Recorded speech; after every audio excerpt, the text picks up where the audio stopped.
I have this condition. I don't suffer from it. I live with it. Sometimes I feel a thing in my heart, and then it comes out of my eyeballs. You may have this condition as well. I think it's called, I looked it up, I think it's called being human. Forgive, I'm a dad, I can't help it. Sorry, it happens sometimes. I've been feeling a little extra human these past 24, 36 hours. Feeling a lot. And it might come out of my eyeballs tonight, I'm not sure. It would not be the first time it comes out of my eyeballs on the bima, and it surely would not be the last. When I was in high school, my drama teacher told us there were 5 feelings. Rabbi Fisher and I were talking about, she has a different 5. I think her 5 are actually better, but I'll start with my beloved Mr. Engel, now Dr. Engel's 5. He said, the feelings are mad, sad, glad, happy, afraid. Rabbi Fisher's that she learned in her pastoral training are mad, sad, glad, afraid, hungry. I think that's a better list. And yesterday, as I was glued to the news, the first feeling I felt was angry. I felt really angry. There was some fear. The fear felt too familiar. Felt like the fear of watching the news during the events in Colleyville, Texas a few years ago, when Rabbi Charlie was held hostage in his sanctuary. So Rabbi Charlie will be coming here next month. You'll keep your eye on your email. You'll come join us to see the movie and to have a conversation with Rabbi Charlie. I watched the news as if my watching would have an impact on what would happen, as if my eyes glued to the screen would will people to be safe, not harmed physically. And thank God.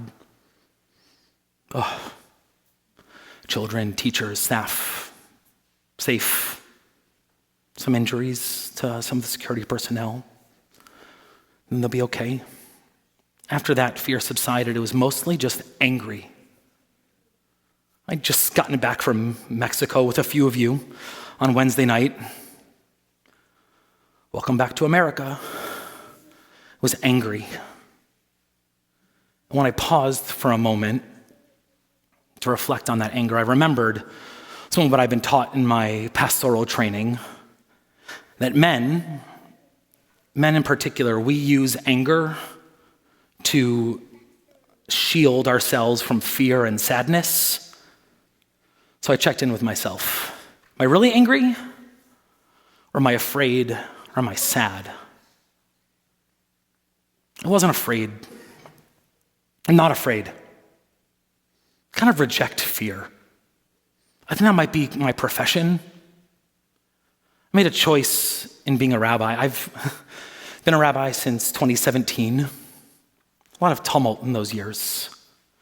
And I had to make the choice as a rabbi to not be afraid. Because every week I stand here and I see the door.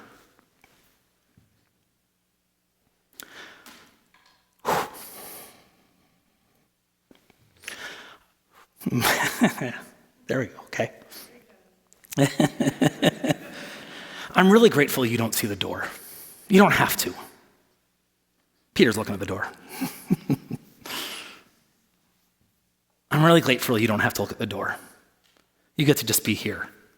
Part of my job is to look at the door, to know where the air horn is, to sit when our board has our tabletop exercises and know that we can talk through all the systems and protocols.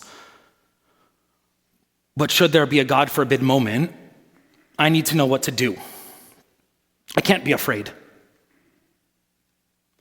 And we were just in Mexico. We learned the history of Jews in Mexico and the presence of the Inquisition.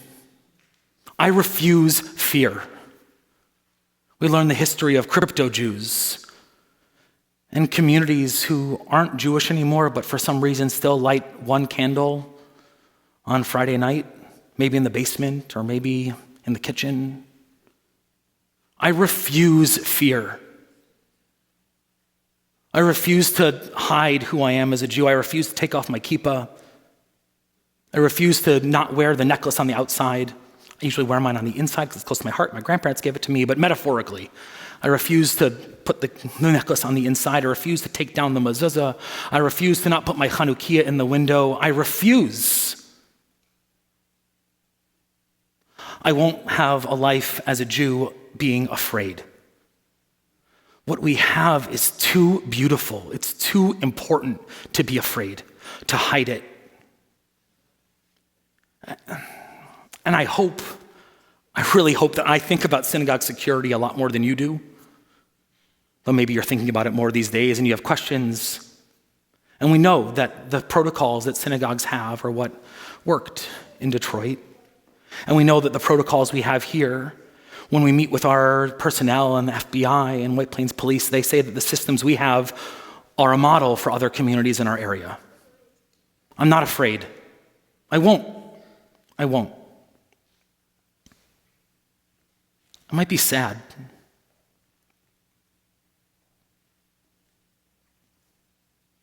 I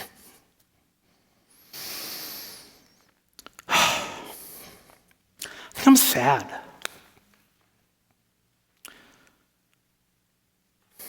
Not sure what I'm sad about. It's hard to exactly articulate it, which is frustrating for me because I feel like my job is to articulate the things that we can't really say. My job when I stand here is to find the words for whatever's happening in the world, to have a take. What's the pithy thing that we can put on Facebook or Instagram or Twitter? I don't have a take today. It's just feelings. So I was talking with my friend Matt before Shabbat.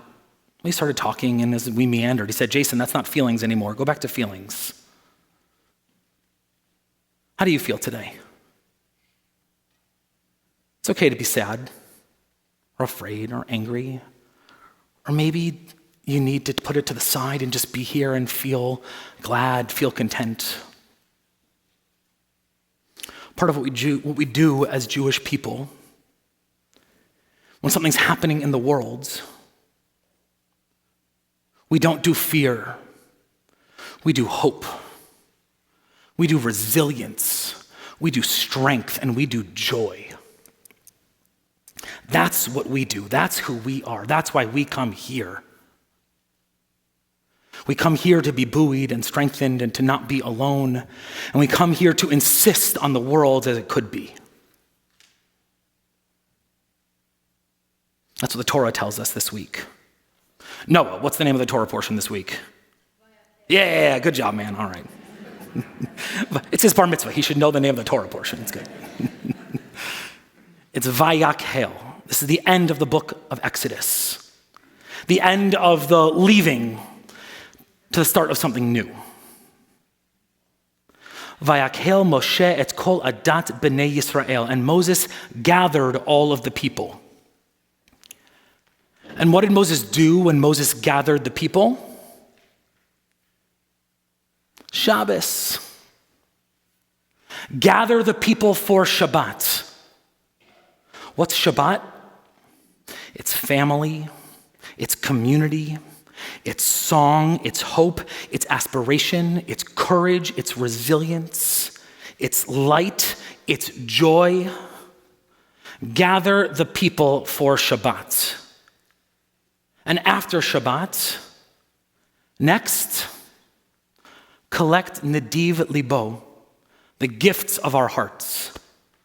Gather the abundance of the people, the beauty and the joy, the gratitude, the gifts, the skills, the wisdom that each of us have. Gather it. Gather those gifts and skills and beauty and use it to build something amazing. Use it to build a sanctuary. A place where we can be safe, a place where we can be reminded of who we are and who we're called to be. I want that. I won't do fear. I'll do Shabbos. There's time for sad. Anger might be worthy right now. And we need this. We can't hide it. We can't hide in the basement, just in the comfort of our own home. It won't work. The Jewish people, the Jewish person, and the Jewish people, they need to gather. We need together. We need our voice and we need our song. There have been too many hard moments. I've said that too many times. I've been here 2 years and a bunch of months. It feels like every week there's a new crisis for us to evaluate together. It's too much. And it's real, it is.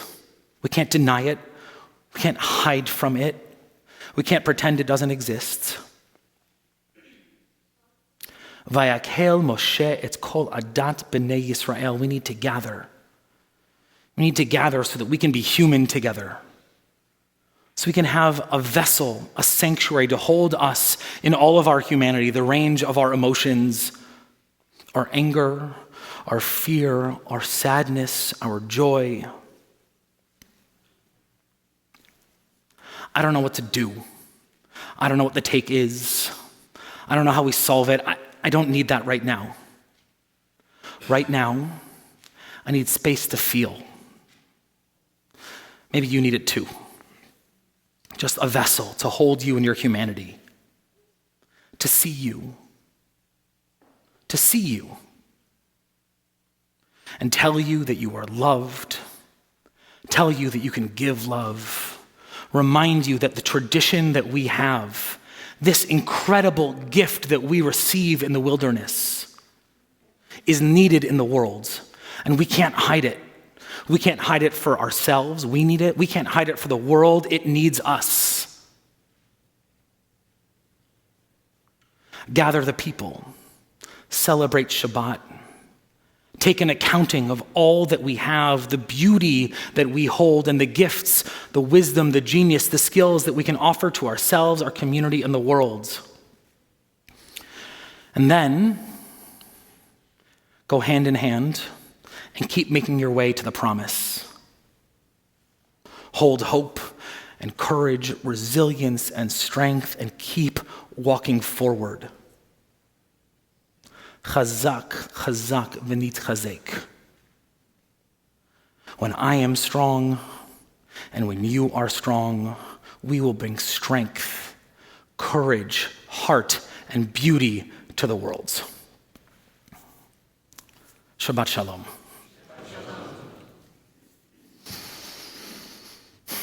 It's our job. It's our job to do that work, to offer words of praise and blessing and gratitude. That's what these words on 36 tell us. Aleinu l'shabeach. It's on us.